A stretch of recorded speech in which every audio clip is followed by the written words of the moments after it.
Latest আপডেটের জন্য ultra চ্যানেলকে সাবস্ক্রাইব করুন আর বেল আইকন প্রেস করতে ভুলবেন না।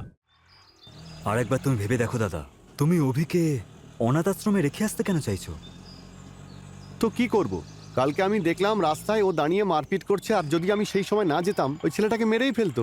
আমি যখন জিজ্ঞেস করলাম যে ওই ছেলেটাকে তুই এত কেন মারছিস, ও বললো ও নাকি বাজে কথা বলছিল। আমি ওকে মানুষ করছি কারণ আমাদের বাবা মা নেই, কিন্তু ও তো গুন্ডা হয়ে যাচ্ছে। দেখো দাদা, আমি একটা ভালো স্কুল জানি, ওখানে সব টিচাররা ইংলিশে কথা বলেন আর পড়াশোনাও ইংলিশেই হয়। যদি তুমি অভিকে ওই স্কুলে ভর্তি করাও তাহলে ও ভালো মানুষ হবে যেরকম তুমি চাও। ওখানে একটা হস্টেলও আছে, আরেকবার ভেবে দেখো তুমি। এই এখানেই দাঁড় করাও।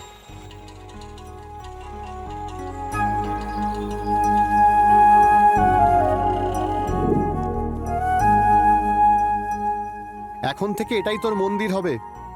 দেখ ভাই, বই তো সবাই পড়তে পারে, কিন্তু আমি চাই যে পড়াশোনার সঙ্গে সঙ্গে ওর মধ্যে যেন ভালো সংস্কারও থাকে। তুমি কারোর কথাই শোনো না, সেটাই করো যেটা তুমি চাও। আচ্ছা শোন, তুই এখানে দাঁড়া, আমি ভিতরে গিয়ে কথা বলছি। হুম। বসুন, আপনি বলুন কেন এসেছেন। আসলে আমি আমার ভাই অভিকে এখানে রাখার জন্য এসেছি।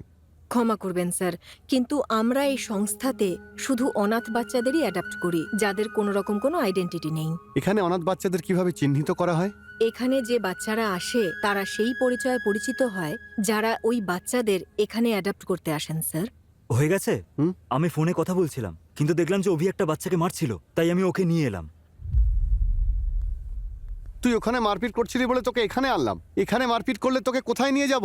ও তোমার ব্যাপারে খারাপ কথা বলছিল, সেই জন্যই আমি ওকে মেরেছি। তুই শুনলি মধু? এই চলে ওর মনে, কেউ যদি আমাকে কিছু বলে আর আমার কোনো জিনিসে হাত দেয় তাহলে ও মারপিট করবে। কালকে তো বড় হয়ে গুন্ডা হয়ে সবাইকে মারতে শুরু করবে। রেড্ডি ভাই, ওকে হস্টেলে পাঠিয়ে দিলেই ভালো হবে। গোপী, তুই যেখানে বলেছিলি সেই হোস্টেলে তুই ওকে নিয়ে যা। আমি তো তোমাকে প্রথমেই বলেছিলাম। দাদা আমাকে এই, পাঠিও না দাদা। তুই আমাকে ছাড়ার ওদের সঙ্গে যা, না হলে তোর জীবনটাই শেষ হয়ে যাবে। চল যা, এখনই যা, কোনো কথা শুনবো না। পাঠিও না দাদা। যা বলছি, এই চলো চলো। যা ওকে নিয়ে যা।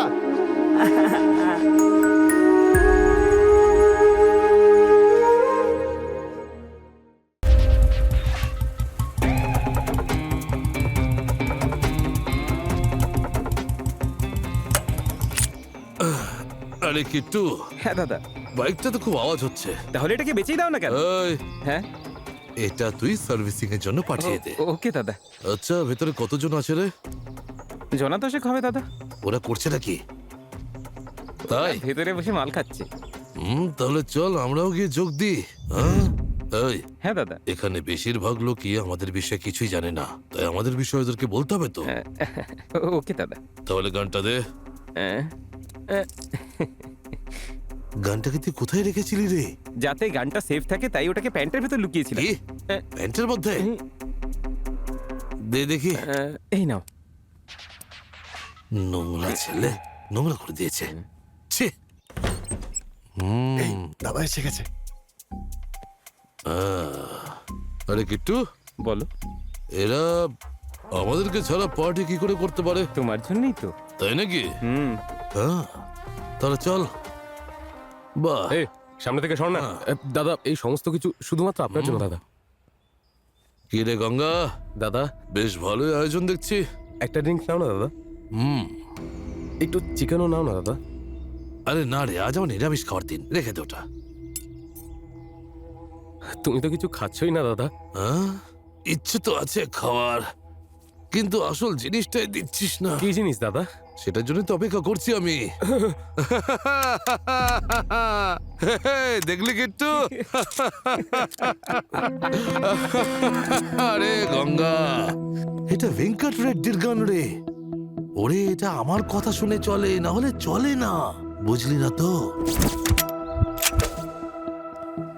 দাদা ক্ষমা করে দাও দাদা। এই, দাদা যখন তুই অস্ত্র কিনতে এসেছিলি একবার মুখটা তো দেখে নিতিস, যে বিক্রি করছে তার। ঠিক বলেছি না? যদি তুই আমাকে ডাইরেক্ট বলতিস তাহলে তোকে আমি আরো কাজ দিতাম। এবার তুমি যা বলবে করবো দাদা। আরে না না না না না, আমি একই ভুল দুবার করি না রে। তোকে আমি বের করে দিয়েছি, তুই যা। তুই সস্তার জিনিসগুলো কে জানে কোত্থেকে নিয়ে এসেছিস। দেখ দেখ দেখ, এই ভিখারিগুলোকে দেখ, ভালো করে দেখ। ওর চুলটা একবার দেখ, ওর মুখ আর দাড়িটা একবার দেখ, আর একে দেখ, আমি কখনো তোর সাথে খারাপ কিছু করেছি? তোকে এত কাজ দিয়েছি, তা সত্ত্বেও তোর মধ্যে এতটুকু বিশ্বস্ততার ভাব নেই। 1 নম্বরের শয়তান একটা।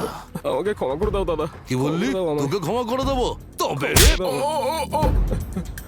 তুই আমাকে কি ভেবেছিলি? এই, এদিকে আয়। আরে আয় না, আয় না শুয়ার। কি রে, তোদেরকে আমি সবকিছু দিয়েছি আর তোরাই কি না আমার বিরুদ্ধে ষড়যন্ত্র করার সাহস দেখাচ্ছিস?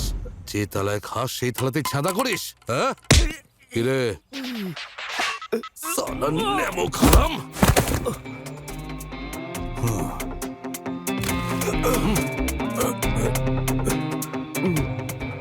এই, যদি আর কোনোদিন তোকে আমি দেখতে পেয়েছি না, এই বন্দুকটা দে। এই কিট্টু, হ্যাঁ দাদা। ধর এটা। ওকে দাদা। মেরে ফেলবো সব কটাকে। ভুল হয়ে গেছে দাদা। এই কিট্টু, হ্যাঁ দাদা। ভবানীকে কোথায় পাবো?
দিদিকে হাই বলো।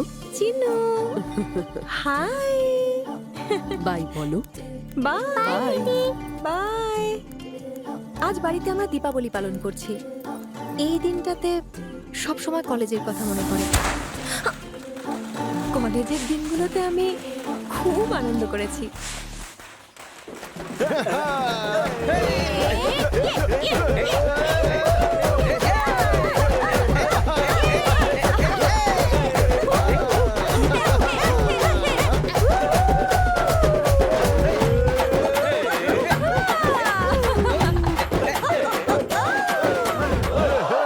Stop it! এসব কি হচ্ছে কি এখানে? এটা কলেজ, এটা তোমার গ্রামের মাঠ নয়। তুমি কি বর নাকি যে ঘোড়ার পিঠে উঠে ঢিংচাক ঢিংচাক করে নাচছো এখানে? হ্যাঁ, এক ঘুষিতে দাঁত ফেলে দেবো তোমার। আমি একটা সাবজেক্টে পাশ করেছি স্যার। বাকি সাবজেক্টে তো ফেল করেছো। স্যারও ভুল করে একটা সাবজেক্টে পাস হয়ে গেছে, না হলে তো একটাও এ, পাস চুপ কর না। করতো না। স্যার, আমি একটা সাবজেক্টে কিভাবে পাশ করেছি বা একটা মেয়েকে কিভাবে ইমপ্রেস করেছি সেটা জেনে আপনার কি হবে? যখন আমরা একটা সাবজেক্টে পাশ করি তখন ডান্স করি, আর যখন কোনো মেয়েকে পটাই তারপরে আমরা ডান্স করি। বন্ধ করো। 4 বছর ধরে বিটেক করার পরে একটা সাবজেক্টে পাশ করার জন্য তুমি এত নাচানাচি করছো। সব কটা সাবজেক্টে পাশ করলে তো তুমি হার্ট অ্যাটাক করে মারাই যেতে। এইভাবে ঢিংচিক ঢিংচিক করে সোজা একেবারে ওপরে চলে যাবে। আমি আমার মূল্যবান সময় নষ্ট করতে চাই না, সব সাবজেক্টে ফেল হয়ে গেলেও বা কোনো মেয়ে আমাকে রিজেক্ট করলেও। হ্যাঁ স্যার, ও খুব পজিটিভ ছেলে। আরে ওর কথা ছাড়ো, তোমার কি হয়েছে? এমন করে নাচছো যেন তোমার ভিতরে ভূত ঢুকে গেছে। পাগল হয়ে গেছো নাকি? ও আমাকে পার্টিতে কোম্পানি দিচ্ছিল স্যার। হ্যাঁ, যেন তুমি ন্যাশনাল পার্টি আর ও লোকাল পার্টি। আর এইসব পার্টিগুলোকে পেটানো উচিত। ঠিক বলেছো। মেয়েদের গায়ে হাত তুলবেন না স্যার। তুমি কলেজে মিউজিক ব্যান্ড নিয়ে চলে আসতে পারো, আর আমরা তোমার ভুল ধরিয়ে দেবো না। বেরিয়ে যাও এখান থেকে। ওকে, কাম অন বেবি। এই, কলেজে আসলে শুধু বই নিয়ে আসবে, সঙ্গে করে মেয়ে নয়। চলো যাও এখান থেকে। বই তো যে কেউ পড়তে পারে স্যার, আমি তো এই বইটা পড়তে চাই। চলো তোমাকে পড়া শুরু করি। এই, যারা যৌবনে মেয়েদের পিছনে আর বুড়ো বয়সে বইয়ের পিছনে দৌড়ায় তারা কোনোদিন জীবনে সফল হতে পারে না। ঠিক বলেছিস ভাই। সরি, ঠিক বলেছেন স্যার। এই জন্যই তো আপনি ডিন আর আমি পিয়ন। ঠিক বলেছো তুমি। হ্যাঁ। ভেতরে এসো। আরে এসো। হ্যালো, ওরা এসেছে? চোখ আছে, আমি দেখতে পেয়েছি। স্যার, আপনি আমাকে ডেকেছেন, কিছু হয়েছে? অনেক দিন ধরে তোমাদের দুজনকে অবজার্ভ করছি। স্যার, কি হয়েছে স্যার? স্যার, আমরা দুজন সেম ক্লাসের আর সেম প্রজেক্টেও কাজ করছি স্যার, আর সেটার ব্যাপারেই কথা বলছি আমরা। সত্যি, এর বাইরে আর কিচ্ছু বলিনি আমরা। এক্স্যাক্ট, আমি এটাই অবজার্ভ করেছিলাম। ও এটাই করে, কিন্তু এমন দেখায় যেন কিছু স্পেশাল করছে। পিয়ন! ডিন। অভি, স্যার, তোমার সঙ্গে একটা কথা আছে। তুমি 4 বছর ধরে এই কলেজের সবচেয়ে ভালো স্টুডেন্ট। তোমায় ফাইনাল এক্সামের জন্য একটা প্রজেক্ট সাবমিট করতে হবে, আর যা আমি বলবো সেটাই করতে হবে। সেই জন্য আমি আর কলেজ দুজনেই তোমায় সাপোর্ট করবে। Yes. Best of luck Abhi. Thank you, sir. Good luck. All the এই বেস্ট। তুমি আমায় নকল কেন করছো? তুমি পিয়ন, এটা ভুলে যেও না। তোমাকে দেখতে জোকারের মতো, কিন্তু খুব চালাক তুমি। সেই জন্যই তুমি পিয়নই আছো। এর মধ্যে কোনো চালাকি ছিল না। এটাকে বলে ব্রিলিয়ান্ট মাইন্ড। যাও নিজের কাজ করো। তুমি ফাইল চেক করো। সেটাই করছি। তোমার কাছ থেকে আমি বেশি আশাও করতে পারি না। অ্যাটিটিউড দেখাচ্ছে, ফাইলই তো চেক করছে। ম্যাডাম, আপনি ব্রেড পকোড়া চান নাকি বার্গার? শ্রুতি আর অভিকে ডিন কেবিনেটে গেছে, সেই জন্য আমরা টেনশনে আছি। আর তুই এখানে বলছিস ব্রেড নিয়ে আসবো, বার্গার নিয়ে আসবো। যদি তুই এখানে দাঁড়িয়ে থাকিস না, তাহলে ব্রেডের জায়গায় তোর ব্লাডটা খেয়ে নেবো আমি। যা এখান থেকে। একটা অর্ডার দিলে কি ক্ষতি হয়ে যাবে? তোমার কি মনে হয় ও বকা খাচ্ছে?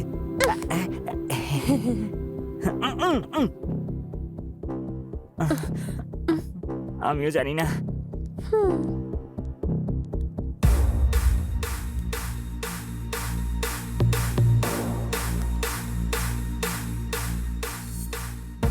We got work bro.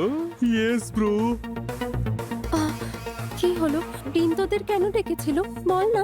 ভাই, কেউ কি ওকে আর আমাকে সিগারেট খেতে থেকে কমপ্লেন করেছে, তাই তুই গেছিস? হ্যাঁ অভি, একটা পাগল লোক, উনি নিশ্চয়ই আমার মা বাবাকে ডেকে পাঠাবে। আরে আমরা এত টেনশন করছিলাম যে এখনো অবধি চাও খাইনি, বল না। প্লিজ ভাই বল না। টেনশন হচ্ছে, বল না এখন। আরে চিন্তা করিস না, ডিন আমাদের দুজনকে একটা ইম্পর্টেন্ট প্রজেক্টের জন্য ডেকেছে, আর সব এক্সপেন্সেস কলেজের লোকেরাই দেবে।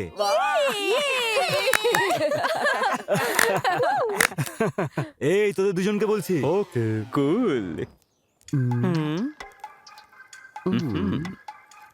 ওহো, ব্রো।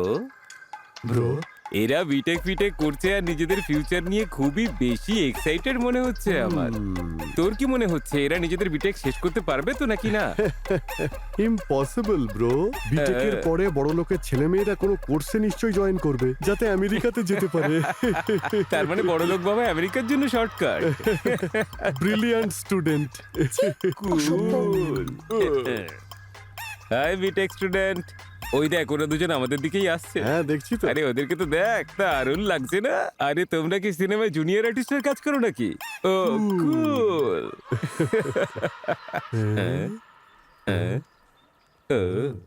কোনো আপডেট এসছে সাথী? ইয়েস অভি, আমাদের প্রজেক্টের জন্য যা ডকুমেন্টস দরকার সব রেডি হয়ে গেছে। Step down transformers, make back controllers, capacitors, depending on the specifications. এটা তো খুব ভালো ব্যাপার। যদি আমরা নর্মাল ইলেকট্রিক্যাল পাওয়ারের জায়গায় যদি আমরা সোলার পাওয়ারটাকে ব্যবহার করি তাহলে এটা সেফও হবে আর আমাদের হেল্পও হয়ে যাবে। Superb idea, Ovi. Actually, researcher developed a self-charging power cell which converts mechanical energy into an electric energy, and it stores the power until it releases it as electric current as well. Wait, hello, ওই কি ভাবছো? তোমার body এখানে আছে কিন্তু মাথা তো অন্য কোথাও রয়েছে। জানো তো এই প্রজেক্টটা আমাদের কাছে কতটা ইম্পর্টেন্ট, দিন কতটা ভরসা করে আমাদের এই প্রজেক্টটা দিয়েছেন, তাই না? তাহলে মন দিয়ে শোনো কি করছো। শ্রুতি, কি ভাবছিস তুই? কিছু না রে, আমি তো শুনছি। কিচ্ছু শুনছো না, প্রজেক্টে মন দাও, বুঝলে? আরে কি হয়েছে ওর? সাথী, ও আমাকে অর্ডার দিচ্ছে কেন রে?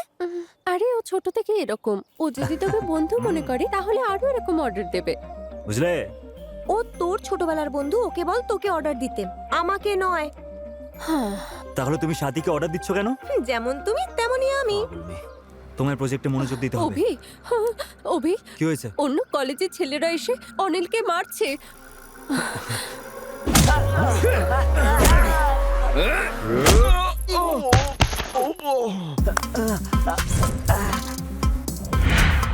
কোন কলেজ থেকে এসেছো তোমরা? এটা আমার কলেজ, আর আমার কলেজে ঢুকে আমারই বন্ধুদের মারছো। তোমার এই বন্ধু আমার কলেজে এসে আমার গার্লফ্রেন্ডের সাথে ঘুরছিল। ওর ওয়ান সাইড লাভার, ও তো এর ব্যাপারে কিছু জানেই না। কি বললি তুই? কি বললি? কে বলেছে তোকে? এই মার ওকে। আরে মার না, মার। Violent entertainment. তোমরা জানো আমার পেছনে কার হাত আছে? হ্যাঁ, এমএলএ এর হাত আছে। এই এমএলএ চামচা, তোর এমএলএ না 5 বছর পর আর পাওয়ারে থাকবে না। ওর নাম নিয়ে ধমকানোর চেষ্টা করবি না। ও আমার বন্ধু, আমি ওকে সারা জীবন সাপোর্ট করে যাব। তুই আমার বন্ধু হয়ে যা, তোকেও সাপোর্ট করব। ফ্রিতে লাইফ লং অফার দিচ্ছি। আর মেয়েদের জন্য কেউ লড়াই করে নাকি? নিজের জীবনের লক্ষ্য বানা, সেটার পিছনে ভাব। মেয়েদের পিছনে ঘুরিস না, মেয়ে তো ছেড়ে চলে যাবে। মা বাবা পরিশ্রম করে তোকে পাঠিয়েছে এখানে, তাদের কথা ভাব, তাদের মুখ উজ্জ্বল কর। লাইফে সবসময় বড় লক্ষ্যের জন্য ফাইট করবি, ছোট ছোট লক্ষ্যের জন্য নয়। অভির প্রতি আমার ভালোবাসা দিন দিন যেন বেড়েই চলেছে।